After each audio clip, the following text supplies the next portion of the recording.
Hi, I'm Tyler Peterman with Peterman Heating, Cooling, and Plumbing. We're at the American Legion today, putting in a big rooftop unit for them and two twin furnaces and a 7-ton package unit.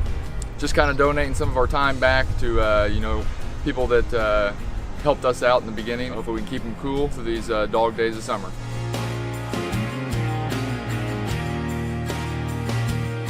My name is Steve Smith. I'm the Post Commander at American Legion, Post 495. We help with the veterans organizations for food and clothing. We have a lot of volunteers that come in here and help with the community without the air conditioning.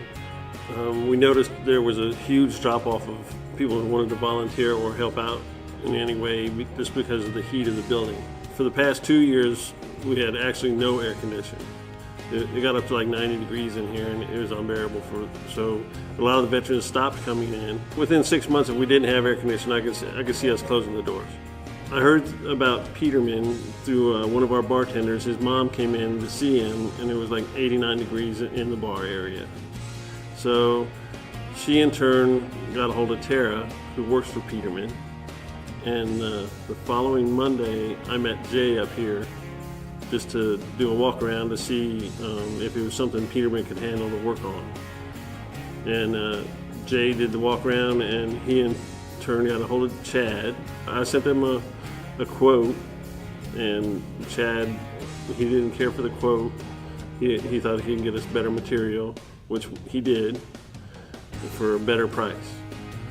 And then when it was all said and done, they donated the labor. It was 2 full days of labor, plus Monday morning they had some more guys here finishing up. And Friday afternoon when I was working, after it started working again, we had more people that night than we had in the previous week. And I just want to say thank you very much to Chad and Jay for getting this taken care of, and for all the technicians that were here and did the job. It was just amazing what air conditioning does for people.